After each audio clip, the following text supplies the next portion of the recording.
You know that conversation that was going so well? Maybe you met at an event or matched online. You're texting back and forth. He's asking about your weekend plans. You go to bed thinking, finally.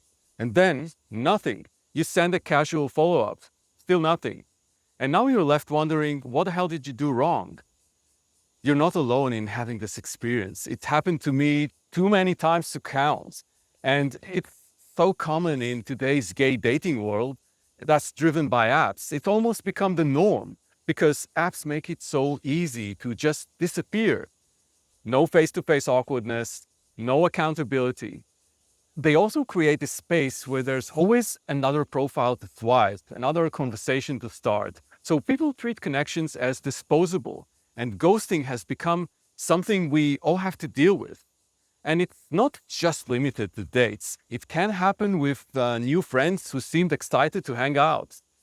Making friends gets harder as we get older, and those quick disappearances or slow fades from someone you thought could become a real friend, that can be disappointing and make loneliness hit harder. By the way, it's not just younger guys who ghost. There's this idea that as people age, they learn to say no in a more straightforward and mature way instead of disappearing. But it turns out you can get ghosted by people of any age. And if you spend years dealing with rejection just for being who you are, each disappearing act can feel like another voice saying you're not good enough or you're past your prime. I felt that too, and it hurt. And sometimes ghosting happens when you least expect it, when everything seems to be going great and there's no apparent reason, which can be incredibly disappointing and confusing.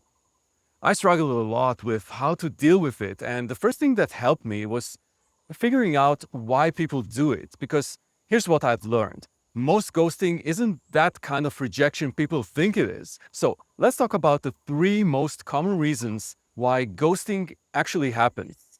The first reason, and the most common one, is the ghoster disappeared when they realized they're looking for something different. And here's what's so important to remember.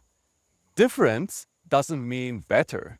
But this is where it gets tricky and why ghosting hits so hard. When you grow up and you feel rejected because of who you are, when you discover you're gay and society tells you it's bad, you can end up carrying those feelings of low self-worth. And now you get ghosted and it becomes another echo of those rejections. Every ghosting becomes evidence that you're not good enough. I've been there with those exact same thoughts spinning in my head. It's my age, it's my looks, what I said, what I didn't say. These thoughts are so understandable, especially when you've dealt with rejection before. If you're feeling hurt, if you're frustrated or questioning yourself, that makes total sense. But when we step back and look at this from a different angle, we realize that it's not really about us. No one can be liked by everyone. No one can be everybody's type. So, of course, some people you talk with won't feel this is the right fit for them. And you feel the same about people you talk with. For every kind of look, for every age, body type, personality trait, there are enough people who like it and dislike it. And you just need one single guy who likes what you have to offer, someone who likes who you are. So, when you keep this in mind, even if you've been ghosted because you're not someone's type, that says more about them than about you. It says a lot about how this person avoids tough conversations, because ghosting is easier than rejecting someone directly. So what I did, I adopted this view that it's actually a great filter for people. Having them disappeared showed me their real face and saved my energy for someone more compatible to come along. Someone who actually wants to connect. And speaking of real connections, I wanted to invite you to check out our private community, True Gay Connections. It's an online group where you can meet like-minded people and form friendships that are authentic and supportive and deeper. Check out the link in the video description. Now, back to the harsh reality of ghosting. The second reason I see, which has even less to do with you, is the fact that a lot of people use dating apps to kill boredom. They're swiping while watching TV or during their commute, whenever they have a few minutes to kill. and they're not really serious about meeting anyone, or they're interested but feeling overwhelmed and distracted by all the options. When you can see hundreds of profiles, it's hard to focus on any one person. There's always the feeling that someone better might be just one swipe away.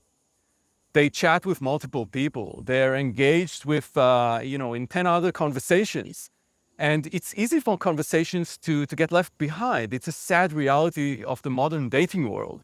And I wish it weren't that way, but it's completely understandable to feel frustrated by it.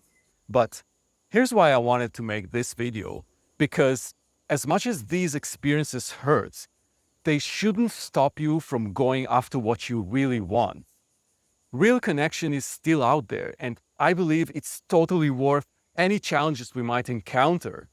Now, the third common reason, also not surprisingly, has nothing to do with you. Sometimes people will ghost because they have stuff going on in their lives. Intense work periods or emotional challenges, health issues, even emergencies. Now, it's not always acceptable, and it's not always an excuse to disappearing for a long time, but it tells you a lot about the other person. Again, important to keep in mind, this has nothing to do with you or with the spark you two had. Now, ghosting hurts. There's no way around that. And unfortunately, dealing with it has become something we all have to deal with. And nobody says dating as a mature gay man is the same as dating at 25. The pool gets smaller and some spaces are not welcoming anymore, and that can be frustrating. But within that smaller pool, there are still guys who value what you bring: experience, stability, your personality. You're not looking for everyone to want you. You just need the right one to find you. And think about it this way. If someone goes for any of these reasons we talked about, they were never going to be the right person for you anyway. The people who will actually communicate, who won't disappear when things get real, people who are genuinely looking for connections, those are your people. Let me know in the comments. If you could give one piece of advice to a guy who just got ghosted and taking it personally, what would you tell him? Love you all.